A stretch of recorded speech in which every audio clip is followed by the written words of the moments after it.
السلام عليكم ورحمة الله وبركاته.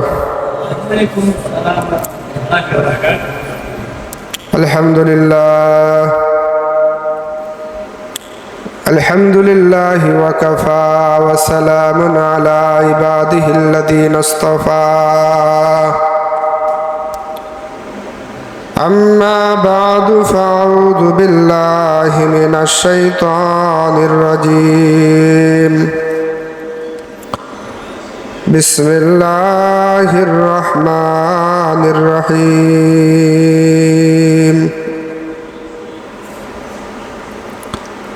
يا أيها الذين آمنوا توبوا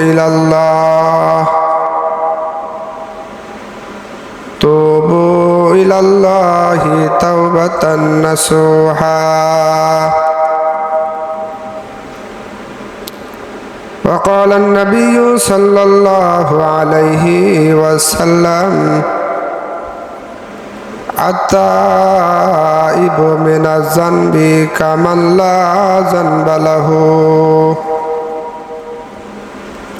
صدق الله مولانا العظيم وصدق النبي الأمي الكريم ونحن ذلك لمن الشاهدين والشاكرين والحمد لله رب العالمين.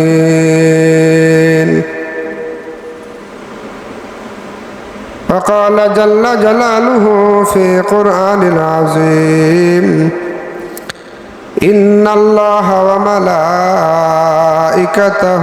يصلون على النبي يا أيها الذين آمنوا صلوا عليه وسلموا تسليما. আমরা সকলে দরুদ শরীফ পড়ি। আল্লাহুম্মা সাল্লি আলা মুহাম্মাদ ওয়া আলা আলি মুহাম্মাদ কামা সাল্লাইতা আলা ইব্রাহিম ওয়া আলা আলি ইব্রাহিম ইন্নাকা হামিদুম মাজিদ. اللهم بارك على محمد وعلى آل محمد كما باركت على إبراهيم وعلى آل إبراهيم إنك حميد مجيد. الحمد لله. الله تبارك وتعالى লাখ কোটি শুকর ও সুজুদ যে মহান আল্লাহ রাব্বুল আলামিন আমাদেরকে অত্যন্ত ভালোবেসে মায়া করে মহব্বত করে আল্লাহ রাব্বুল ইজ্জাতের রহমত ও বারাকাতের চাদরের মধ্যে আবদ্ধ করে পবিত্র মাস শাওয়াল মাসের শেষ জুমার নামাজ পড়ার উদ্দেশ্যে আল্লাহ তাআলা আমাদের সকলকে মসজিদে আসা বসার তৌফিক দান করেছেন। সেই মহিয়ান গরিয়ান স্রষ্টার প্রতি শুকর আদায়ার্থে দিল থেকে জবান খুলে বলে আলহামদুলিল্লাহ। লক্ষ কোটি দরুদ ও সালাম বর্ষণ হোক আমাদের পিয়ারা রাসূল আখিরি জামানার পয়গম্বর খাতামুন নবীন ইমামুল মুরসালিন আহমদ মুস্তফা মুহাম্মদ মুজতবা সরকার দু আলম নবী জনাবে মুহাম্মদুর রাসূলুল্লাহ। সকলেই বলি সাল্লাল্লাহু আলাইহি ওয়াসাল্লাম। মুআজ্জাজ মুহতারাম হাজিরিন, আপনাদের সম্মুখে কুরআনুল কারীমের প্রসিদ্ধতম একটি আয়াতে কারিমা তেলাওয়াত করেছি এবং রাসূল আরবি সাল্লাল্লাহু আলাইহি ওয়াসাল্লামের লক্ষ হাদিস সমূহ থেকে একটি হাদিস পাঠ করেছি। আল্লাহ তাবারক ওয়া তাআলা যেন বক্তা ও শ্রোতা উভয়কেই যেন আমল নিয়তে বলা ও শোনার জন্য তৌফিক দান করেন। সকলে বলে আল্লাহুম্মা আমিন। আল্লাহ তাবারক ওয়া তাআলা বলেন: ইয়া আইয়ুহাল্লাযীনা আমানু তুবু ইলাল্লাহি তাওবাতান নাসুহা। আল্লাহ রাব্বুল আলামিন ঈমানদারদের ডাক দিয়েছেন। কাদেরকে ডাক দিয়েছেন? ইমানদারদের ডাক দিয়ে আল্লাহ পাক বলেন, ইয়া আইয়ুহাল্লাযীনা আমানু, হে ইমানদারেরা, হে ইমানদারেরা, তুবু ইলাল্লাহ তাওবাতান নাসুহা, তোমরা নিজেদের গুনাহ থেকে একানিষ্ঠ চিত্রে একানিষ্ঠভাবে তওবা করো। কি করো? তওবা করো। তাহলে ইমানদারদেরকে আল্লাহ তাবারাকা তাআলা তাদের নিজ গুনাহ থেকে তওবা করার কথা বলতেছেন। তাহলে এই আয়াতে কারিমা থেকে বোঝা যায় যে ইমানদার হওয়ার পরে মানুষ গুনাহ করবে, ঠিক না? তাই বোঝা যাচ্ছে না? এর আগে অনেক আয়াতে কারিমা নিয়ে তেলাওয়াত করেছিলাম, তার মধ্যে একটি আয়াতে কারিমা, প্রসিদ্ধতম আয়াতে কারিমা, যেটা মাহে রমাদানে বারবার তেলাওয়াত করা হয়েছে। কি আয়াতে কারিমাটা ছিল? ইয়া আইয়ুহাল্লাযীনা আমানু কুতিবা আলাইকুমুস সিয়াম কামা কুতিবা আলাল্লাযীনা মিন ক্বাবলিকুম লাআল্লাকুম তাত্তাকুন। হে ঈমানদাররা, ইয়া আইয়ুহাল্লাযীনা আমানু, হে ঈমানদারেরা, কুতিবা আলাইকুমুস সিয়াম, তোমাদের প্রতি আমি আল্লাহ রাব্বুল আলামিন মাহে রমাদানের রোজাকে ফরজ করেছি। কামা কুতিবা আলাল্লাযীনা মিন ক্বাবলিকুম, যেমন ভাবে ফরজ করা হয়েছিল পূর্ববর্তী নবীদের উপর, নবীদের উম্মতদের উপর। লাআল্লাকুম তাত্তাকুন, মাহে রমাদানের রোজা যদি তোমরা পালন করো তাহলে আল্লাহ পাকের ভাষা লাআল্লাকুম তাত্তাকুন, নিশ্চয়ই তোমরা মুত্তাকি আর পরহেজগার হতে পারবে। সুবহানাল্লাহ বিহামদিহি। বারবার কিন্তু মাহে রমাদানে আয়াতে কারিমাটা তেলাওয়াত করা হয়েছিল। ইমানদারদেরকে আল্লাহ পাক বলতেছেন, হে ইমানদাররা, তোমরা মাহে রমাদানের রোজা রাখো। এটা কিন্তু ইমানদারদের বলছে, অন্য কাউরে বলে নাই। যারা আল্লাহকে মানে না, যারা কাফের, বেঈমান, মুশরিক, মূর্তি পূজারী, তাদেরকে কিন্তু আল্লাহ পাক এই আয়াতে কারিমা ডাক দেয়নি। কারণ তারা আল্লাহকে মানেই না, তারা আবার রোজা রাখবে কেমনে? বিষয়টা এমন না? আবার আল্লাহকে যারা মানে না, তারা আল্লাহকে ভয় করবে কেমনে? অপর আয়াতে কারিমা আল্লাহ পাক বলেন, ইয়া আইয়ুহাল্লাযীনা আমানুত্তাকুল্লাহ, হে ইমানদারেরা, তোমরা আমি আল্লাহকে ভয় করো। হাক্কা তুকাতি, ভয়টা ভয় করার মতো করো। ওয়ালা তামুতুন্না ইল্লা ওয়া আনতুম মুসলিমুন, হে ইমানদারেরা, তোমরা মুসলমান না হয়ে কবরে আসিও না। এখানে কাক ডাক দিচ্ছেন আল্লাহ পাক? ইমানদারদেরকে কিন্তু ডাক দিচ্ছেন। ইমানদারদের বলতেছেন আল্লাহকে ভয় করো। কাকে ভয় করো? ইয়া আইয়ুহাল্লাযীনা আমানুত্তাকুল্লাহ, হে ইমানদাররা, তোমরা আল্লাহকে ভয় করো। এরপরে ভয়টা যেন ভালো করে করা হয়, এ ব্যাপারে আল্লাহ পাক বলেন হাক্কা তুকাতি, ভয়টা ভয় করার মতো করো। এমনি খালি মুখে মুখে বললাম আল্লাহ ভয় করি ভয় করি, কিন্তু আসলে বাস্তবতান হাকিকতান আল্লাহকে ভয় করি না। কিন্তু আল্লাহ পাক বলতেছে না, এমন ভয় না, ভয়টা ভয় করার মতো করো। এরপর ইমানদারদেরকে আবার ডাক দিয়ে বলেন, ওয়ালা তামুতুন্না, হে ইমানদাররা, তোমরা কিন্তু মরিও না, মৃত্যুবরণ করো না। কাদেরকে বলতেছেন? ইমানদারদেরকে। আমরা জানি ইমানদার কারা? যে বলে লা ইলাহা ইল্লাল্লাহ মুহাম্মাদুর রাসূলুল্লাহ, যে জবানে পরে অন্তরে বিশ্বাস করে আশহাদু আল্লা ইলাহা ইল্লাল্লাহ ওয়া আশহাদু আন্না মুহাম্মাদান আবদুহু ওয়া রাসূলুহু, এই বান্দাটা কিন্তু মুমিন, ইমানদার। বুঝেন নাই?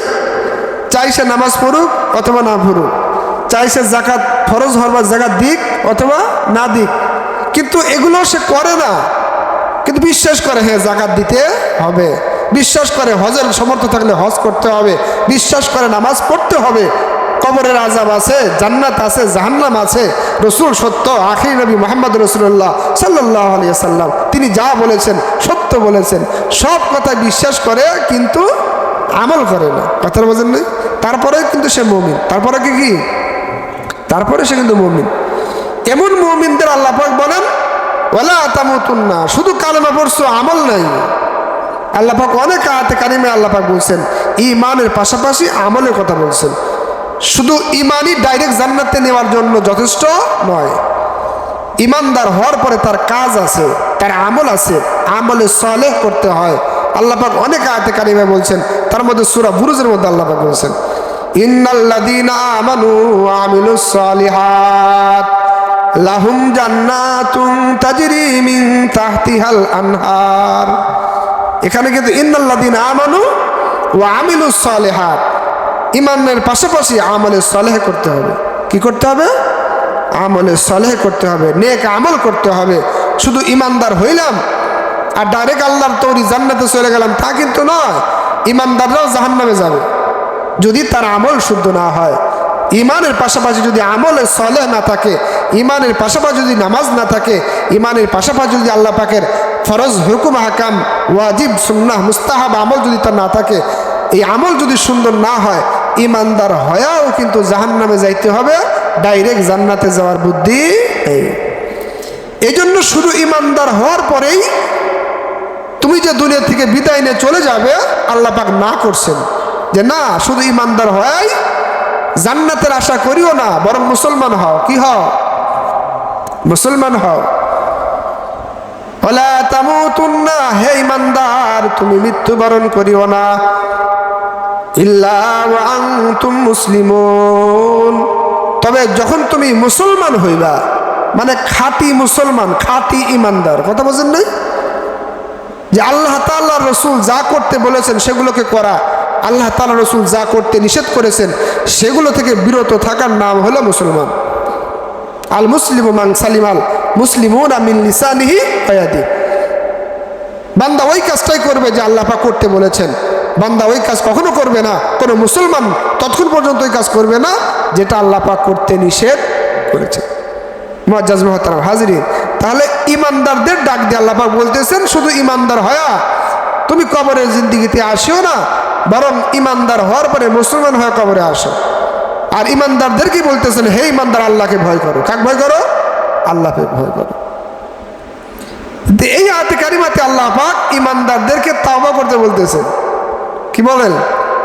ঈমানদারদেরকে তওবা করতে বলতেছেন। ইয়া আইয়ুহাল্লাযীনা আমানু তুবু ইলাল্লাহি তাওবাতান নাসুহা, হে ঈমানদাররা তোমরা তওবা করো, তাওবায়ে নাসুহা, মানে এমন তওবা যেই গুনাহটা করার পর আর দ্বিতীয়বার আর গুনাহ যেন না করে, এই তওবাকে বলা হয় তাওবায়ে নাসুহা। কি বলা হয়? তাওবায়ে নাসুহা। তার মানে ঈমানদার হওয়ার পরেও শয়তানের ওয়াসওয়াসায় বান্দা গুনাহ করবে, এটা আল্লাহ পাক জানেন, ঠিক না? ঈমানদার হওয়ার পরে মানুষ গুনাহ করবে, ঈমান আনার পরে অনেকে নামাজ ছেড়ে দিবে, বিনা ওজরে নামাজ ছেড়ে দিবে। ঈমানদার হওয়ার পরে অনেকে মিথ্যা কথা বলবে, ঈমানদার হওয়ার পরে অনেকে ঘুষও খাবে, ঈমানদার হওয়ার কাজ যেগুলো আল্লাহ পাক করতে নিষেধ করেছেন সেগুলো করবে। করার পরে এই ঈমানদারদেরকে তো আল্লাহ পাক জান্নাত দিবেন, তাই না? ঈমানদারদের ঠিকানা কোথায়? ঈমানদারদের ঠিকানা কিন্তু জান্নাত। ক্বালা রাসূলুল্লাহ সাল্লাল্লাহু আলাইহি ওয়াসাল্লাম মান ক্বালা লা ইলাহা ইল্লাল্লাহ ঈমানান ওয়া ইহতিসাবান ফাদাখালাল জান্নাহ। সরকারে দো আলম নবী জনাবে মুহাম্মদুর রাসূলুল্লাহ সাল্লাল্লাহু আলাইহি ওয়াসাল্লাম বলেন, যে ব্যক্তি ঈমানের সাথে ইয়াকিনের সাথে কালেমা তাওহীদ করবে আল্লাহ ছাড়া কোনো মাবুদ নাই, আর আমি মুহাম্মদুর রাসূলুল্লাহ সাল্লাল্লাহু আলাইহি ওয়াসাল্লাম আল্লাহ পাকের বান্দা ও রাসূল, আমি আল্লাহর পয়গম্বর, তাদের জন্য ঘোষণা দিচ্ছি আল্লাহ পাক তাদেরকে জান্নাত দান করবে। সুবহানাল্লাহ বিহামদিহি। তা ঈমানদার জান্নাতে যাবে, কিন্তু জান্নাতের জন্য মরার পরেই যায়, কবরের জিন্দেগির জন্য জান্নাতের বাগান হয়, এই জন্য তাকে মুসলমান হইতে বলতেছেন। কথাটা বোঝেন নাই? খালি কালেমা পড়ছি আর কোনো আমল করিনি তাহলে কিন্তু ডাইরেক্ট জান্নাতে যাওয়া সম্ভব নয়। মুআজ্জাজ মুহতারাম হাজিরিন, ঈমানদার হওয়ার পরে বান্দা গুনাহ করবে, বান্দার গায়ে শয়তান জিত আছে আমাদের পাশে, চতুর্দিক থেকে শয়তানকে একটু আক্রমণ করতেছে, ডানে বামে সামনে পিছনে চতুর্দিক থেকে শয়তান গ্রাস করে আছে। যার কারণে বান্দাদের কলব অনেক সময় দিনই কিছু কথা বললে, দিনই আলোচনা শুনলে, কোরআনে কারিমের তেলাওয়াত শুনলে এবং হাদিস কালামের কিছু বই পুস্তক পড়লে দিলের মধ্যে একটু ভালো হওয়ার খায়েশ যাবে, মানে ভালো হতে মন চায়। কিন্তু ভালো হতে মন চাওয়ার পরেও কিছুক্ষণ পর, কিছুদিন পরে সেই ভালো হওয়ার যে আমলগুলো, সেই আমলগুলো কিন্তু ছেড়ে দেয়। ভালো বয়ান শুনলে মনে হয় না আর জীবনে আর এই খারাপ কাজ করবো না, আর জীবনে নামাজ ছেড়ে দেবো না। মসজিদে আসছি, জুমার নামাজ পড়েছি, হুজুর নামাজের কথা বলছে, যাক আর জিন্দিগিতে নামাজ ছাড়বো না, নামাজ পড়লে জাহান্নামে যাইতে হয়, আমি একজন মুমিন, আমি কেন নামাজ ছেড়ে দেব। এই কথা বলে মসজিদ থেকে জুমার পরে বের হয়, হয়তো আসর পরে, মাগরিব পরে, এশার পর থেকে আবার শয়তান ধরে যায়, ঠিক না? তো শয়তান চতুর্দিক থেকে আমাদের গ্রাস করে রাখছে। ওই যে আমাদের আদি পিতা হযরত আদম আলাইহিস সালাম, ওনাকে যখন জান্নাতে রাখে শয়তানের ওয়াসওয়াসায়, সেখান থেকে আল্লাহ পাক অনেক লম্বা ঘটনা বিতাড়িত করে তাদেরকে দুনিয়াতে যখন পাঠায়, যেটাকে তোমাকে বলেছিলাম এই কাজ করা যাবে না, সেই ফল তুমি খাওয়ার কারণে আজকে তোমাকে দুনিয়ায় পাঠানো হচ্ছে। তো শয়তান তোমাকে গ্রাস করে ফেলছে, যাও তুমি দুনিয়ায় চলে যাও। শয়তান খুব খুশি, বলতেছে আমি আদম সন্তানে, আদমের যেমন জান্নাত থেকে বিতাড়িত করে আমি দুনিয়াতে নিয়ে আসছি, তেমনি ভাবে আদম কোন সন্তানকে আমি জান্নাতে যাইতে দেব না। কে বলে এটা? শয়তান বলে। আল্লাহ পাকে বলে আল্লাহ আমাকে পাওয়ার দিতে হবে। কি পাওয়ার? বলে আমি চতুর্দিক থেকে আমি বান্দাদেরকে আক্রমণ করে গুনাহ তাদেরকে মধ্যে ঢোকা দিয়ে আমি তাদেরকে জাহান্নামে নিতে চাই, আমাকে চতুর্দিক থেকে আক্রমণে পারমিশন দিতে হবে। আমরা তো জানি দিক কয়টা, চারটা না? উত্তর, দক্ষিণ, পূর্ব, পশ্চিম। চতুর্দিক থেকে যদি আক্রমণ করে তাহলে তো জান্নাতে যাওয়া সম্ভব নয়, মানুষ গুনার মধ্যে লিপ্ত হবে। হযরত আদম আলাইহিস সালাম তিনি বেজার হয়ে গেছেন, কান্না অবস্থায় আল্লাহকে বলে, আল্লাহ চতুর্দিক থেকে যদি শয়তান আক্রমণ করে তাহলে কি আমরা জান্নাতে যাইতে পারবো, বা আমার সন্তানরা কি জান্নাতে যাইতে পারবে? তারা তো সকলেই জাহান্নামী হয়ে যাবে। আল্লাহ পাক বলেন, আদম তুমি চিন্তা করিও না, শয়তান দিক জানে চারটে, অথচ দিক হলো ছয়টা। কথা বুঝতে পারছেন? দিক কয়টা? ছয়টা। শয়তান ডান বাম সামনে পিছন তথা উত্তর দক্ষিণ পূর্ব পশ্চিম, এই চতুর্দিক থেকে আক্রমণ করবে। দিক আরো আছে দুইটা, একটা হলো উপরে আর একটা হলো নিচে। সুবহানাল্লাহ বিহামদিহি। বান্দা গুনাহ করবে, আমার কদমে সেজদা দান করবে। বান্দা গুনাহ করবে, আমার কাছে হাত উত্তোলন করবে, আসমানের দিক তাকাইবে, আসমানের দিকে হাত উত্তোলন করবে, আল্লাহ আমি গুনাহ করে ফেলেছি শয়তানের ওয়াসওয়াসায়, আমি তোমার ইমানদার বান্দা, আমি একজন কালমা তাওহীদওয়ালা বান্দা, আমি রাসূলের উম্মত, অথচ আমার দ্বারা গুনাহ হয়ে গেছে, আল্লাহ আমার সব গুনাহ খাতাকে মাফ করে দাও। আল্লাহ তাআলা রাসূল বলেন, আল্লাহ পাক বলেন, হে আদম তোমার কোনো বান্দা, তোমার যদি কোনো আদম সন্তান যখন আমার কদমে সেজদা দান করে আসমানের দিক তাকায়, যখন আমার কাছে হাত উত্তোলন করবে, আল্লাহ আমি গুনাহ করে ফেলেছি, আমি বান্দার জীবনের সব গুনাহ খাতাকে আল্লাহ মাফ করে দেয়। সুবহানাল্লাহ বিহামদিহি। এই যে নামাজের মধ্যে সেজদা দান করি, দাম কিন্তু এই জন্যই বেশি। সেজদাটা আল্লাহ পাকের কাছে অনেক দাম। তার মানে কোন বান্দা যদি গুনাহ করে, সেজদায় লুটিয়ে পড়ে যদি কান্নাকাটি করে, আল্লাহ পাক এই কান্নাকে কখনো ফিরাইয়া দেয় না। তাহলে বান্দা গুনাহ করবে, গুনাহটা হবে, গুনাহটা হওয়াই স্বাভাবিক, তবে গুনাহ থেকে তওবা করতে হবে। কি করতে হবে? তওবা করতে হবে। এই তওবার আমলটা আল্লাহ পাক শিখান, ইয়া আইয়ুহাল্লাযীনা আমানু, হে ঈমানদাররা, তুবু ইলাল্লাহ, তুমি তওবা করো, তাওবাতুন নাসুহা, তাওবায়ে নাসুহা করো, একনিষ্ঠভাবে তওবা করো। আর তাওবা নাসুহা কেমনে করতে হয়? হযরতে হাসানে বসরি রাহমাতুল্লাহি আলাইহি, একজন জালিল কদর তাবেঈ, যিনি হযরতে ওমর রাদিয়াল্লাহু তাআলা আনহুকে দেখেছেন। ওমরের জামানায় তিনি জন্মগ্রহণ করেছেন। কে? হাসানে বসরি রাহমাতুল্লাহি আলাইহি। এবং তার শায়েখ হলেন খলিফাতুল মুসলিমিন হযরতে আলী রাদিয়াল্লাহু তাআলা আনহু। বলা নবী সাল্লাল্লাহু আলাইহি ওয়াসাল্লাম, আনা মাদিনাতুল ইলমি ওয়া আলিউন বাবুহা। আল্লাহ রাসূল আলী রাদিয়াল্লাহু তাআলা সম্পর্কে বলেন, আমি হলাম ইলমের শহর, আর সেই শহরের দরজা হলেন হযরতে আলী রাদিয়াল্লাহু তাআলা আনহু। মারফতের শায়েখ, মারফতের শায়েখ কিন্তু হযরতে আলী রাদিয়াল্লাহু তাআলা আনহু, আর আলী রাদিয়াল্লাহু তাআলা শায়েখ হলেন হযরতে মুহাম্মদ রাসূলুল্লাহ সাল্লাল্লাহু আলাইহি ওয়াসাল্লাম। এই হাসান বসরি হলো হযরতে আলী রাদিয়াল্লাহু তাআলা আনহুর শিষ্য। তাহলে চিন্তা করেন কত আগের যুগের মানুষ। উনি রাসূলকে দেখেন নাই, তবে সাহাবীদের সাথে মোলাকাত হয়েছে ওনার। হযরত ওমরের খেলাফতের সময় হযরতে ওমর রাদিয়াল্লাহু তাআলা আনহু জামানায় হযরত হাসান বসরি তিনি জন্মগ্রহণ করেছেন এবং তার শাইখ ছিল হযরত আলী রাদিয়াল্লাহু তাআলা আনহু।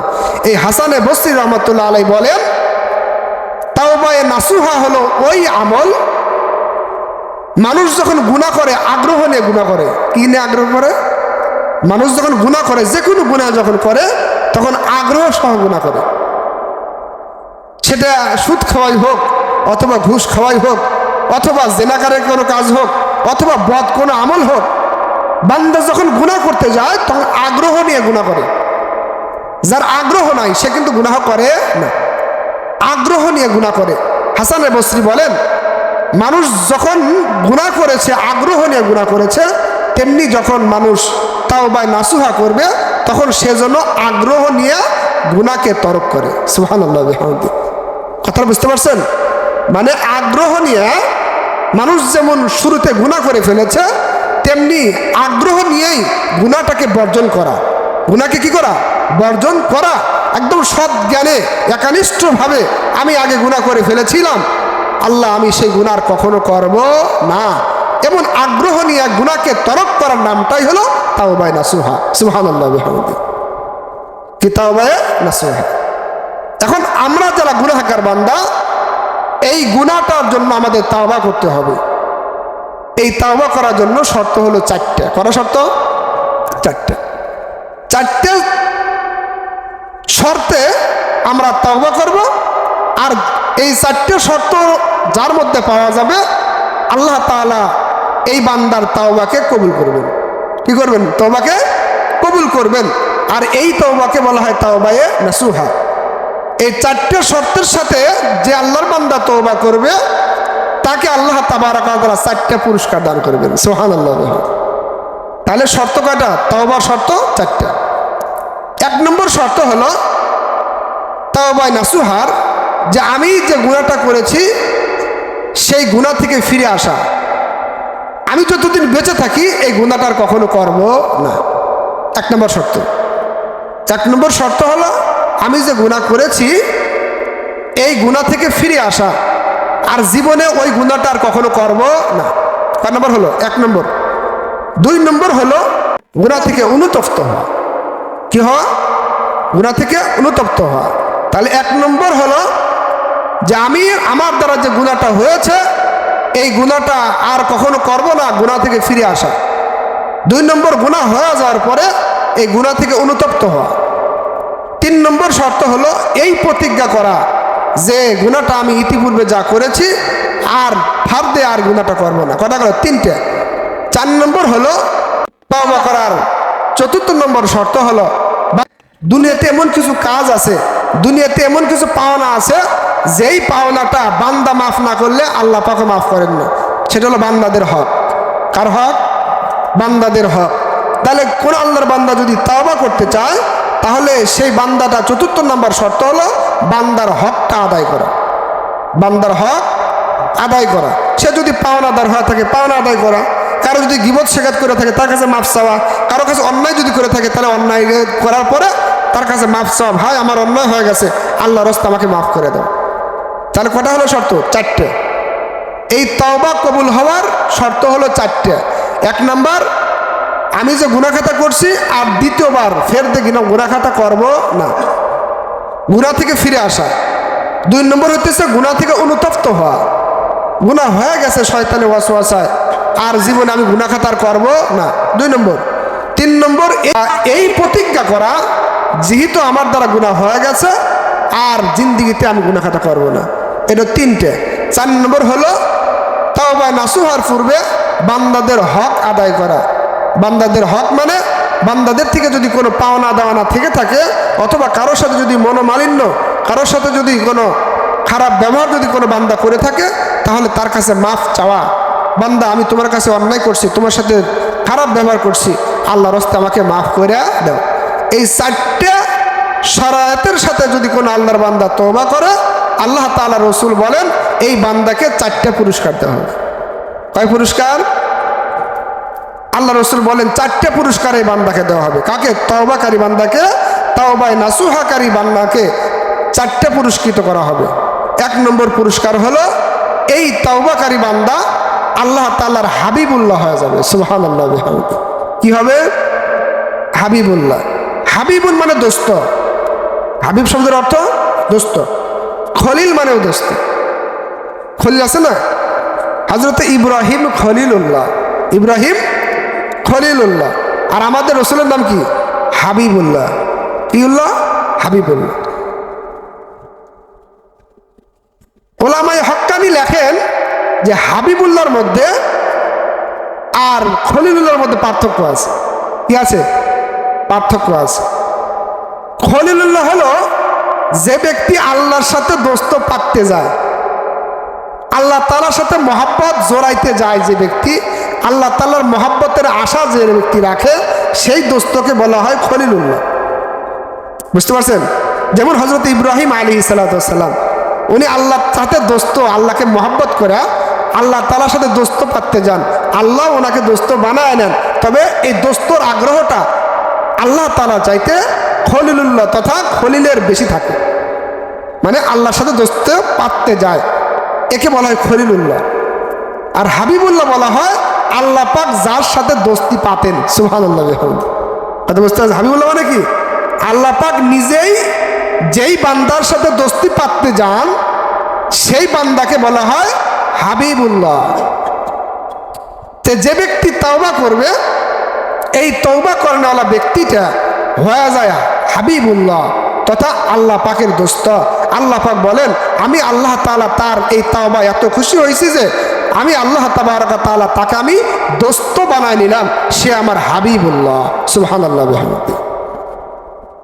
এক নম্বর, তাহলে তওবা করার প্রথম পুরস্কার হলো যে ব্যক্তি একনিষ্ঠভাবে তওবা করবে, তাওবায়ে নাসুহা করবে, এই বান্দাটা আল্লাহ পাকের দোস্ত হয়ে যাবে, সে হয়ে যাবে হাবিবুল্লাহ। সুবহানাল্লাহ বিহামদিহি।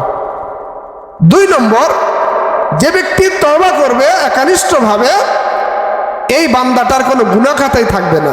সুবহানাল্লাহ বিহামদিহি। রাসূল আরবি সাল্লাল্লাহু আলাইহি ওয়াসাল্লাম বলেন, আত-তাইবু মিনাজ যামবি কামান লা যামবা লাহু। সরকারে দো আলম নবী বলেন, যে ব্যক্তি গুনাহ থেকে তওবা করেছে, জীবনে যত গুনাহ করে ফেলেছি আর গুনাহ করব না, আল্লাহ আমি শয়তানের ওয়াসওয়াসায় গুনাহ করে ফেলেছি, আল্লাহ গুনাহ করার পরে তোমার কাছে তওবা করতেছি, আল্লাহ জিন্দেগিতে আর গুনাহ করব না।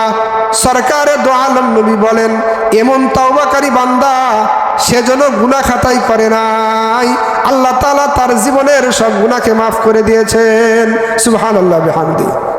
তার দুই নম্বর তওবাকারীর ফায়দা হলো আত-তাইবু মিনাজ যামবি কামান লা যামবা লাহু। আল্লাহ রাসূল বলেন, যে ব্যক্তি তওবা করেছে সে এমন যে সে গুনাহ খাতাই করে নাই। সুবহানাল্লাহ বিহামদিহি। এটা কয় নম্বর ফায়দা? দুই নম্বর পুরস্কার। তওবাকারীর দ্বিতীয় নম্বর পুরস্কার, সে যেন গুনাহই করে নাই, আল্লাহ পাক তার গুনাহ খাতাকে মাফ করে দিবেন। তওবাকারীর তৃতীয় নম্বর পুরস্কার হলো, বান্দা তো মূলত গুনাহ করতে চায় না, বান্দা গুনাহ করে শয়তানের কারণে। কার কারণে? শয়তানের ওয়াসওয়াসার কারণে গুনাহ করে। তখন শয়তান তার সঙ্গী হয়ে যায়। কি হয়? শয়তান সঙ্গী হয়। দেখবেন যে গুনাহ খাতা বেশি করে, আমরা অনেক সময় বলে থাকি এ শয়তানের দোস্ত, ঠিক না? আপনাদের এদিকে বলে কিনা জানি না, আমাদের ওদিকে বলে। নামাজের সময় অনেকে নামাজ পড়ে না, বিড়ি সিগারেট খাচ্ছে অথবা আড্ডা দিতেছে, তখন কিন্তু আমরা অনেকে বলি ওই যে শয়তানের দল। কিসের দল? শয়তানের দল। কারণ নামাজের সময় হয়েছে, দিনই আলোচনা হচ্ছে, দিনই কাজ হচ্ছে, অথচ তারা দিনের কাজ না শুনে তারা শয়তানের যেমন আচরণ, শয়তান যেমন নামাজ পড়ে না, শয়তান যেমন গুনার মধ্যে লিপ্ত থাকে, মানুষের গুনাহ করায়, এই বান্দাটা যেমন শয়তান হয়ে গেছে। এই জন্য বলে শয়তানের কাজ, শয়তানি আমল, শয়তানের দল। তাহলে মানুষ গুনাহ খাতা করতে চায় না, তবে গুনাহ তখনই মানুষ করে যখন সে শয়তানের সঙ্গী হয়, মানে শয়তানের যখন বন্ধু হয়, শয়তান যখন তার সাথী হয়ে যায়, তখন শয়তান যাই করতে বলে বান্দাটা সেই কাজই করে। তৃতীয় নম্বর ফায়দা হলো, যে ব্যক্তি তওবা করবে, এই তওবা করনেওয়ালা বান্দা আল্লাহ তাবারক তাআলা বলেন তার জিম্মা আমি আল্লাহ পাক নিজে নিয়ে নিলাম। সুবহানাল্লাহ বিহামদিহি।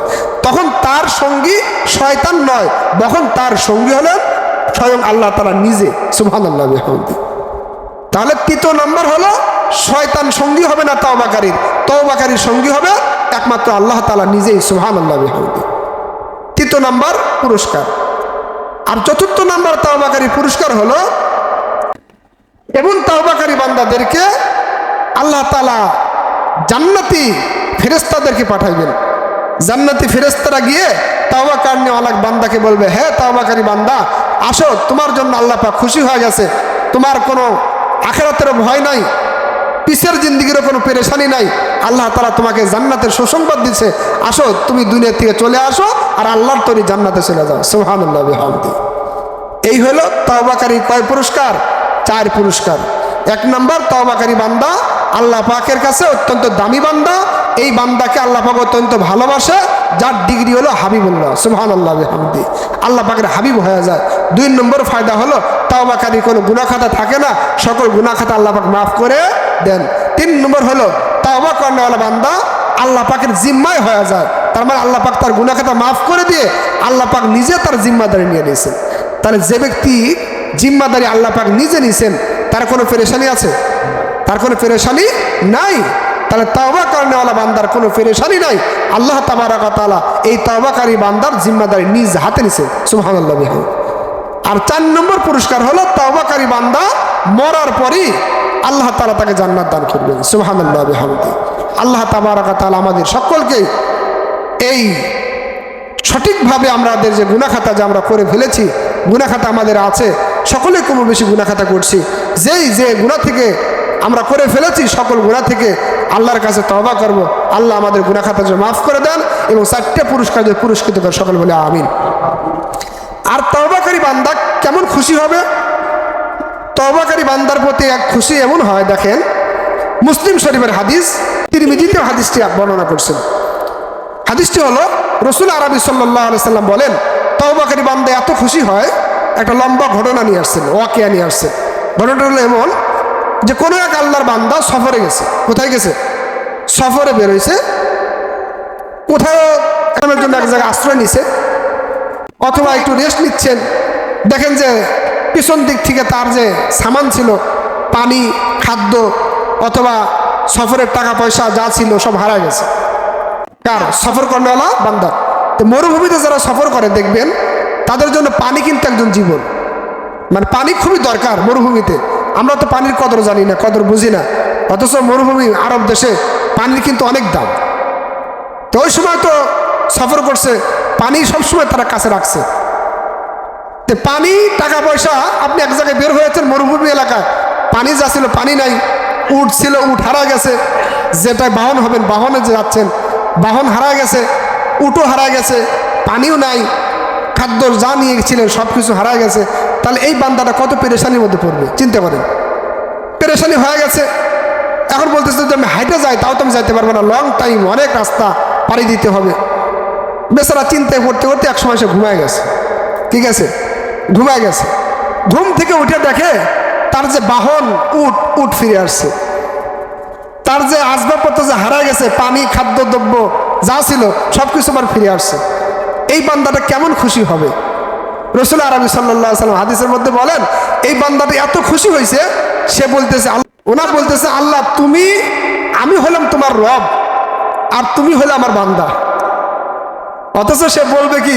সে বলতেছে যে আল্লাহ আমি শুকরিয়া আদায় করতেছি, আমি হলাম তোমার বান্দা, তুমি হলে আমার রব। তা না বলে সে বলতেছে আল্লাহ তুমি হলে আমার বান্দা আর আমি হলাম তোমার রব। চিন্তা করছেন? রাসূল আরবি সাল্লাল্লাহু আলাইহি ওয়াসাল্লাম বলেন, মানুষ খুশি হয়া এই যে তার যে বাক্য, তার যে কথা, এটা কিন্তু অনেক সময় হারায় ফেলে। আসলে বলা উচিত ছিল, সে বলতে চাইছে যে আসলে আমি আল্লাহ তোমার প্রতি কত শুকরিয়া যে আমার আসবাবপত্র সামান যা ছিল সব হারায় গেছে, আল্লাহ তুমি আমাকে ফিরিয়ে দিলা, আল্লাহ তুমি আমার রব, আমি তোমার বান্দা, আলহামদুলিল্লাহ। তা না বলে ওনা বলতেছে কি যে আল্লাহ তোমার সকল প্রশংসা, তুমি হলে আমার বান্দা, আমি হলাম তোমার প্রভু। কথাটা বোঝেন নাই? তো রাসূল আরবি সাল্লাল্লাহু আলাইহি ওয়াসাল্লাম বলতেছেন, যে ব্যক্তি তাওবা করবে, তাওবা করার পরে আল্লাহর কাছে যে ফিরে যাবে, আল্লাহ পাক এর চাইতে বেশি খুশি হয়। সুবহানাল্লাহ।